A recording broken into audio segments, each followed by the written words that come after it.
Hello दोस्तों, स्वागत है आप सभी का एक और न्यू वीडियो में। दोस्तों, आज के इस वीडियो में हम बात करेंगे चतुर्भुज के थोड़ा सा आगे। जैसे हमने पिछले लेक्चर में आपको क्या बताया, जितने भी प्रकार के क्वाड्रिलेटरल्स होते हैं, क्वाड्रिलेटरल्स का मतलब होता है चतुर्भुज। आप लोग को इतना इंग्लिश तो कम से कम थोड़ा बहुत आना ही आना चाहिए। ओके, हमने आप लोगों को चतुर्भुज पूरा अच्छे तरीके से बताया। पिछले लेक्चर की मैं बात कर रहा हूँ। चतुर्भुज का डिटेल में 6-7 प्रकार होते हैं, सबको बताया। फिर मैंने एक चीज और आपको बताया कि हमको चतुर्भुज में केवल और केवल एक चतुर्भुज पढ़ना है, जिसे हम बोलते हैं समानांतर चतुर्भुज। समांतर चतुर्भुज, इसी चतुर्भुज को हमको जितना भी प्रॉपर्टी होता है, इसी प्रॉपर्टी को पढ़ते पढ़ते मेरा चैप्टर हो जाएगा फिनिश। ओके, तो आप लोगों को समांतर चतुर्भुज पूरा का पूरा पढ़ना है। इससे पहले, अब चूंकि हमको पढ़ना यही है, एनसीईआरटी में डायरेक्टली यहीं से स्टार्टिंग है, डायरेक्ट यहीं से स्टार्ट है समांतर चतुर्भुज। लेकिन चूंकि हमने आपको समांतर चतुर्भुज का प्रकार, समांतर चतुर्भुज क्या होता है, उसके बाद इसके अपोजिट साइड, अपोजिट एंगल, सब कुछ हमने इसमें बताया। उसके बाद से जो है एक चीज आप लोग जानते होंगे, जैसे कि पहले समझिए, उसके बाद आपको बताते हैं। त्रिभुज के तीनों अंतःकोणों का योग 180, चतुर्भुज के चारों अंतःकोणों का योग आप कहेंगे 360। ये चीज होता है, तो आपको ये डायरेक्टली होता है, आपको पता है। तो लेकिन मैं सोच रहा हूँ कि ये कभी कभी 2 नंबर में आपसे पूछ लेता है प्रूफ में कि सिद्ध कीजिए कि चतुर्भुज के अंतःकोणों का एडिशन 360 डिग्री होता है। तो इस चीज को हमको क्यों ना क्यों बता देना चाहिए। तो आप लोगों का पर में ही है, लेकिन ये चूंकि बुक का पर में नहीं है, इसलिए हम इसको बना देते हैं स्टार कि चतुर्भुज के सभी कोणों का योग, अंतः बोलना उचित है क्योंकि चतुर्भुज में बाह्य कोण भी होते हैं। चतुर्भुज के सभी अंतःकोणों का योग, सभी अंतःकोणों का योग 360 डिग्री होता है। कोणों का योग 360 डिग्री होता है। ये आप लोगों का है प्रमेय नंबर 0 बोलिए आप। अब देखिए, यही चीज हमको करना है। तो इसके लिए हम सबसे पहला काम जो मेरा होना चाहिए वो क्या है कि हम कोई एक चतुर्भुज बनाएं। सबसे पहला काम, तो चलिए कोई सा भी हम एक चतुर्भुज बनाते हैं। आप लोग ये मत कमेंट में कीजिएगा कि ये आयत है, ये समांतर चतुर्भुज है, ये रोम्बस है, ये काइट है, कुछ नहीं। तो हमने सिंपल प्रोसेस से, देखिए इसको क्या हो गया, यहाँ पर हमने एक चतुर्भुज, दिख तो रहा ये होगा आपको। अब ये चलेगा, ठीक है ना सर। ये मैंने यहाँ पर बना दिया। हमको कुछ नहीं पता कि कहाँ का कोण कितना है। आपको दिख रहा है वर्ग है 90 डिग्री है, हमको कुछ भी नहीं पता है। हमको बस इतना पता है कि इसे हम बोले A B C D। Okay, ये चीज हमें बस इतना पता है और ज्यादा कुछ नहीं आपको जानना है। आप करेंगे क्या, सबसे पहले आप यहाँ पर दिया है में लिख दीजिए, दिया है। ओके, जैसे प्रूफ की तरह हम इसको प्रूफ करेंगे ना, तो इसलिए हमको पूरा लिखना पड़ेगा। जैसे ये पर में है, ये जब आप किसी अनदर बुक को फॉलो करेंगे, पर में है, अनदर बुक को फॉलो करेंगे तो वहाँ आपको मिलेगा। अब चूंकि हम भले ही एनसीईआरटी पढ़ा रहे हैं सॉरी, तो अगर कोई बाहर का भी हमको लगता है इम्पोर्टेंट है तो उसको बता देना चाहिए। तो देखिए, पर में हम पहले का लिखेंगे क्या, जो दिया है कि चतुर्भुज। अब चतुर्भुज को हम लोग इसी प्रकार से लिखते हैं, चतुर्भुज ABCD है, ठीक है। चतुर्भुज एक दिया है ना, ठीक है। उसके बाद हमें सिद्ध करना है,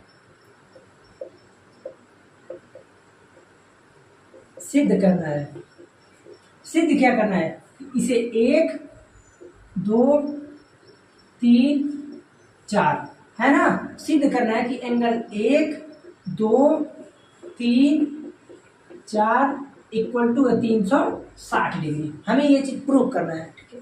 उसके बाद जो दिया रहता है, जो सिद्ध करना रहता है, उसको लिखने के बाद आप रचना कर सकते हैं।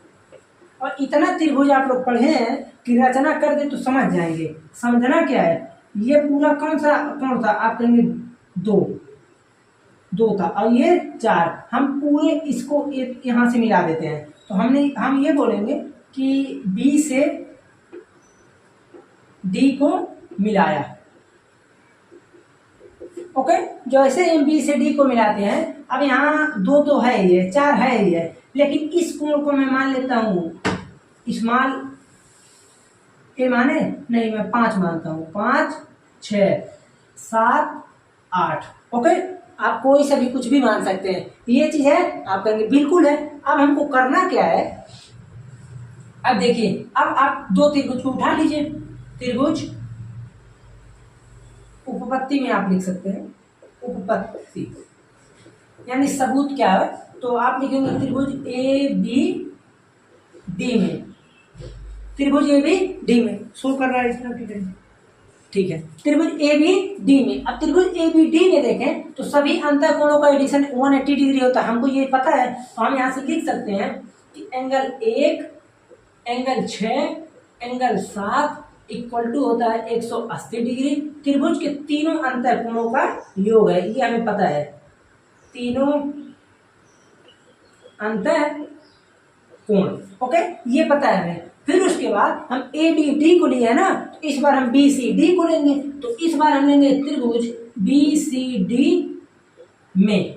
अब बी सी डी को लेंगे तो देखिए angle 5, angle 3, angle 8 equal to 180 degree. क्यों हुआ, आप कहेंगे वही चीज भाई, त्रिभुज के तीनों अंतर कोणों का योग 180 अंश होता है, तो ये दो समीकरण हमको मिल गया, 1 और 2। अब यहाँ पर समीकरण 1 एवं 2 को ऐड कर दो, इक्वेशन 1 प्लस इक्वेशन 2।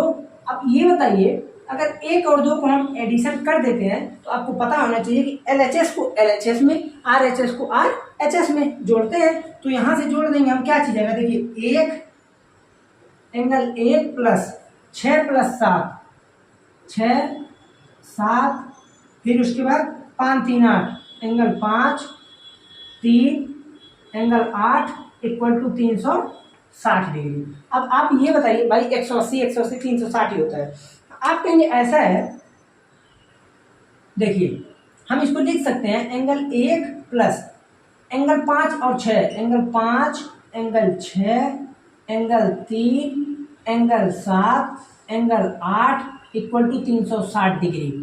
ओके, हमने सिस्टमेटिक किया बस। तो हम यहाँ पर ये देख रहे हैं कि एंगल 1 तो ठीक है, एंगल 1 प्लस, अब देखिए 5 और 6, 5 और 6, कोण 5 और कोण 6, इन दोनों की जगह पर हम लिख सकते हैं कोण 2 प्लस कोण 3 प्लस इन दोनों की जगह लिख सकते हैं कोण 4 इक्वल टू 360 डिग्री। इति सिद्धम, इति सिद्धम, या तो फिर हमको यही सिद्ध करना था। ओके, ये चीज आपका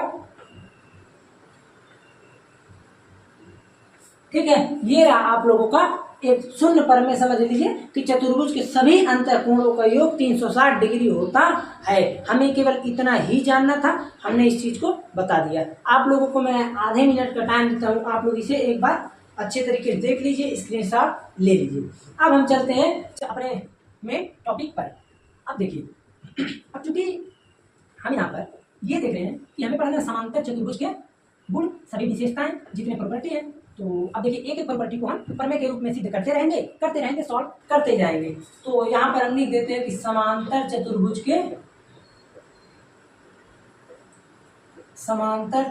के गुण। अब आप लोग ध्यान से समझिए, जैसा कि हमने इसमें जब हम देखें तो सिंपल काम अगर देखा जाए तो समांतर चतुर्भुज तो आपको पता ही होना चाहिए कि क्या होता है। तो आप कहेंगे ऐसा है, समांतर चतुर्भुज हम अभी तक यही जाने हैं कि जो भी चीज है यही होता है समांतर चतुर्भुज, ए बी सी डी। भाई समांतर चतुर्भुज में दोनों जो युग्म होते हैं, साइड के भुजाओं के दोनों युग्म आपस में पैरेलल होते हैं। ये इसके समानांतर होता है, ये इसके समानांतर होता है, बराबर मत समझिएगा, समांतर की बात हो रही है, बस यही चीज होता है। अब उसके बाद से जो है देखिए ये इतना होता है, ठीक है। अब इसको जो है हम अपने मेन, जैसे हमने अभी त्रिभुज को क्लासिफाई किया था, सेम उसी प्रकार से हम इसको करेंगे।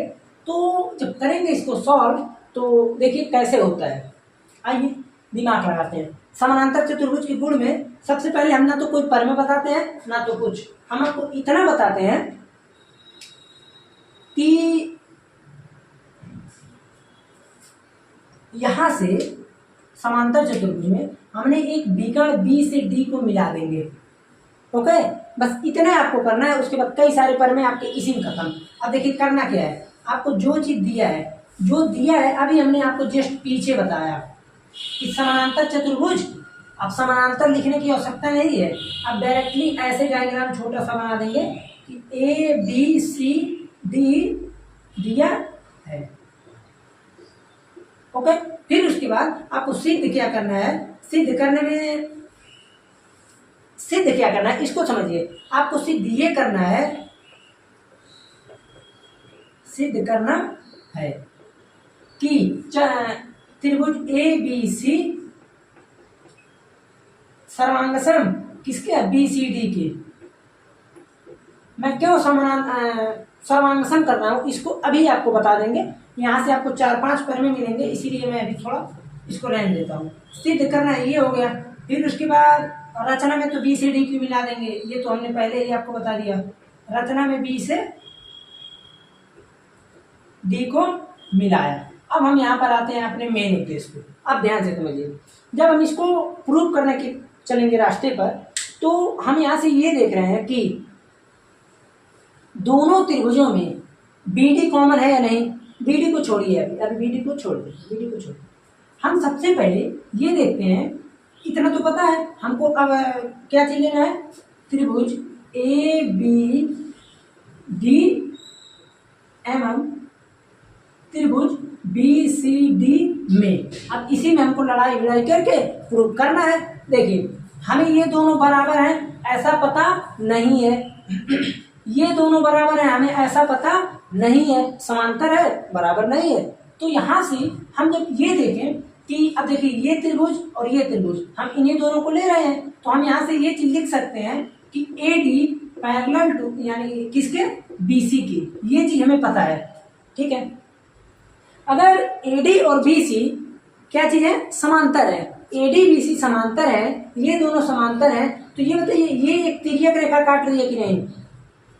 ये भाई अगर ये और ये समांतर है, ठीक है, तो हम आपसे ये कहें कि ये बताइए ये दोनों समांतर है, आप कहेंगे बिल्कुल। तो यहाँ से हमने ये देखा, इसी प्रकार से तो कुछ हुआ, ये समानांतर है, एक तिर्यक रेखा ऐसे काट दी, तो यहाँ के अंतः कोणों का एडिशन, ये कोण बराबर होता है कि नहीं, आप कहेंगे बिल्कुल। तो यहाँ से हम यहाँ से क्या लिख सकते हैं कि angle A D B equal to angle A D B और डी बी सी, तो डी बी सी ये चीज हो गया। अब कैसे बराबर हुआ, आप लिखेंगे एकांतर अंतः कोण, एकांतर अंतः कोण। ओके, ये चीज आया समझ में। फिर उसके बाद आप यहाँ पर देखेंगे ए डी बी हुआ। अब उसके बाद हम देख रहे हैं कि बी डी बराबर है ही, तो इसको भी लिख देते हैं B D equal to B D. ये क्या चीज है, आप बोलेंगे ये तो उभयनिष्ठ है, ये उभयनिष्ठ है। ओके, फिर उसके बाद हम ये देखें, इसी प्रकार से हम एक बार ए बी और सी डी को लेंगे। भाई A B parallel to C D, अब ए बी पैरेलल टू अगर सी डी है तो ये यहाँ ऐसे होगा। अब अगर ये यहाँ ऐसे है, भाई ये उलट दिए हम इसको ऐसे, तो हम ये कहेंगे अब ये कोण बराबर होगा, ठीक है। जैसे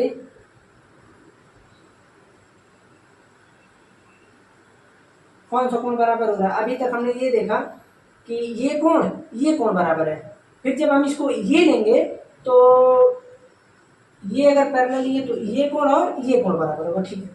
तो यहाँ से आप कहेंगे, यहाँ से मिलेगा angle A B D equal to angle B D C. Okay, कैसे हुआ, एकांतर अंतः कोण से।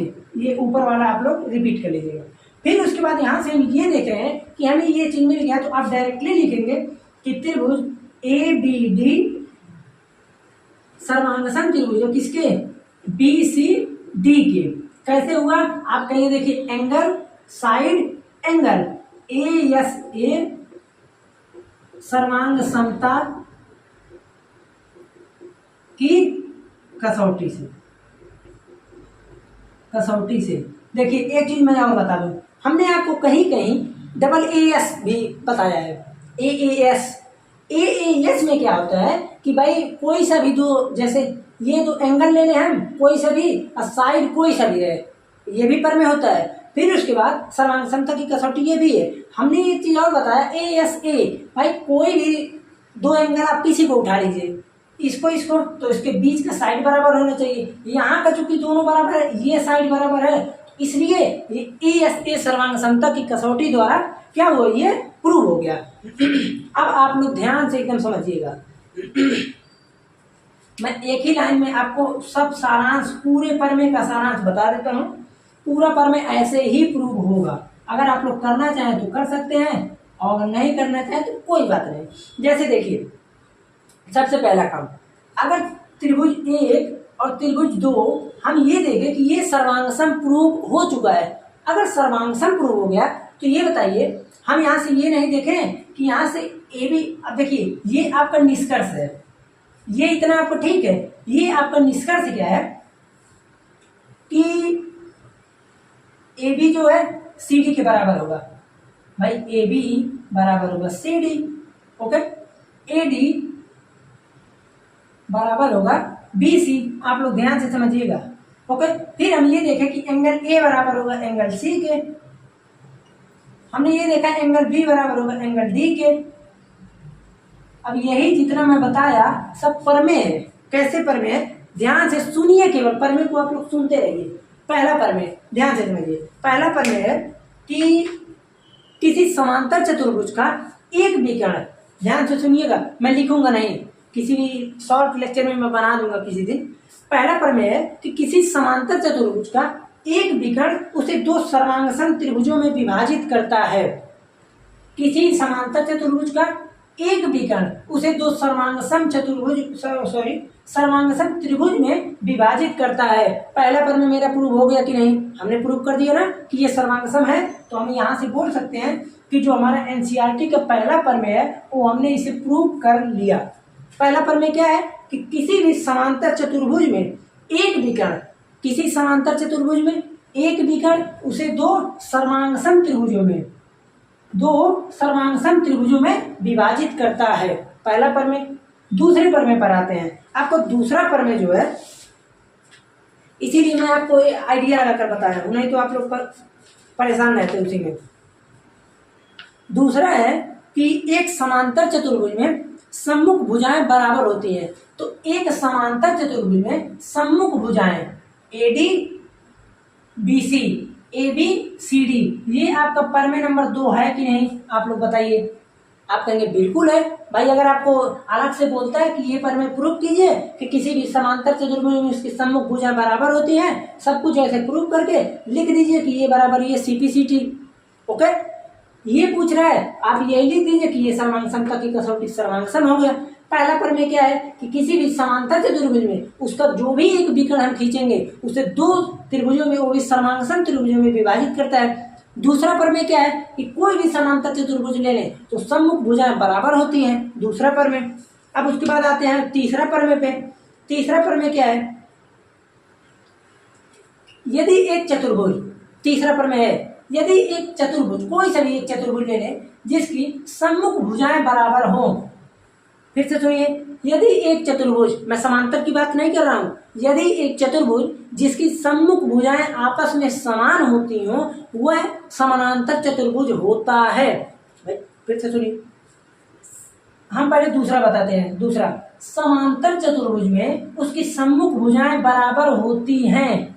तीसरा प्रमेय है कि अगर कोई भी चतुर्भुज है, अगर उसकी सम्मुख भुजाएं बराबर है तो चतुर्भुज समांतर होगा। तो ये बताइए, हम ये बोल सकते हैं कि जो दूसरा प्रमेय और तीसरा प्रमेय वो क्या है, आप कहेंगे विलोम है, भाई अपोजिट में है। पहला प्रमेय त्रिभुज सर्वांगसम में विभाजित होगा। दूसरा प्रमेय अगर कोई सर्वांगसम है तो समांतर चतुर्भुज है तो सम्मुख भुजा बराबर होंगी।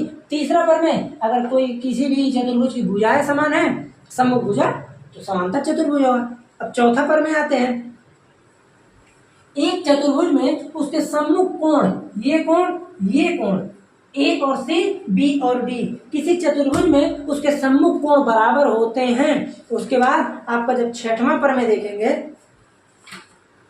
कहाँ गया, अच्छा हाँ, प्रमेय कितना हुआ, 3 प्रमेय हो गया। चौथा प्रमेय एंगल को लेकर था कि समानांतर चतुर्भुज में उसके एंगल बराबर होते हैं। पांचवा प्रमेय क्या है कि यदि एक चतुर्भुज में उसके सम्मुख कोण बराबर हो जाए तो वह चतुर्भुज समांतर चतुर्भुज होता है। भाई एनसीईआरटी में यही सबसे हमको खराब बात लगा कि जो प्रमेय दिया है उसी का अपोजिट कर दिया है, लेकिन ये ऐसा अनदर बुक में नहीं है। आप किसी भी another book, high level another book को अगर फॉलो कर रहे हैं, खैर वो तो आप लोग मत कीजिए, एनसीईआरटी पढ़िए, सफिशिएंट है। हम उसके बाद तो आपको बता ही रहे हैं, किसी भी बुक का रहे तो आपको देखिए यहाँ पर जैसे पहला प्रमेय क्या दिया आपको एनसीईआरटी में कि कोई एक चतुर्भुज है, समांतर चतुर्भुज, विकर्ण खींचेंगे तो दो सर्वांगसम त्रिभुज में विभाजित होगा। हमें ये अच्छा लगा, ठीक है। दूसरा दिया कि ये जो है अगर समांतर चतुर्भुज है तो इसका जो साइड होगा सम्मुख भुजा जो होगा वो कैसा होगा, आप कहेंगे इक्वल होगा। तीसरा जो है साइड इक्वल हो जाए तो समांतर होगा। चौथा प्रमेय कोण इक्वल होगा, और पांचवा कोण इक्वल होगा तो समांतर चतुर्भुज होगा, ठीक है। यही आप लोगों का था। उसके बाद जो छठवां प्रमेय है, देख रहे हैं ना, सब प्रमेय खत्म, और सब प्रूव करने के लिए कहेगा तो सेम एग्जैक्ट ऐसे दिखाएगा, और लास्ट में जो पूछ रहा है वही आप बढ़ा दीजिए। हमें लगता है कि इससे अच्छे तरीके से आपको समझाना नामुमकिन है भाई, बहुत ही अच्छे तरीके से समझे। अब उसके बाद हम बात करते हैं, आप लोगों का कितना प्रमेय हो गया, आप कहेंगे 5 प्रमेय। सारांश समझिए।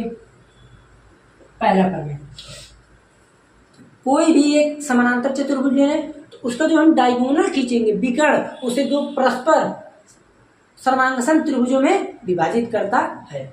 दूसरा प्रमेय, अगर कोई समांतर चतुर्भुज है तो उसमें सम्मुख कोण सम्मुख भुजाएं इक्वल होती हैं।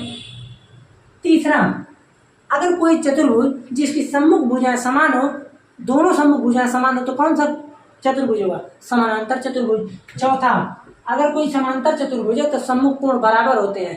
पांचवा, अगर कोई भी चतुर्भुज हो जिसकी सम्मुख कोण बराबर हो जाए आपस में तो चतुर्भुज समानांतर होता है। पांच हो गया। अब हम बात करेंगे आप लोगों का 6 और 7, लेकिन इस लेक्चर में नहीं, ओके। अगले लेक्चर में जब हम मिलेंगे तो आपको 6 और 7 बताएंगे। 6 नंबर तो बहुत ही आसान है, 7 भी एकदम आसान है, उसी का आप एक प्रकार से निष्कर्ष समझ सकते हैं। तो दोनों हम जो है 6-7 को बता देंगे और कुछ एग्जाम्पल्स को लेकर बताएंगे, ओके। तो आज के लेक्चर बस यहीं तक रहने देते हैं। अगर कोई भी समस्या आपको आती है तो कमेंट में जरूर बताइए। हाँ, एक चीज़ और, चैनल पर पहली बार आए तो कम से कम सब्सक्राइब करना तो ठीक है। आप लोग बस अच्छे तरीके से पढ़ाई कीजिए, जो भी समस्या आती है बताइए। वीडियो आप लोगों को रेगुलर जाएगा, अगर कोई रीजन ना रहा तो।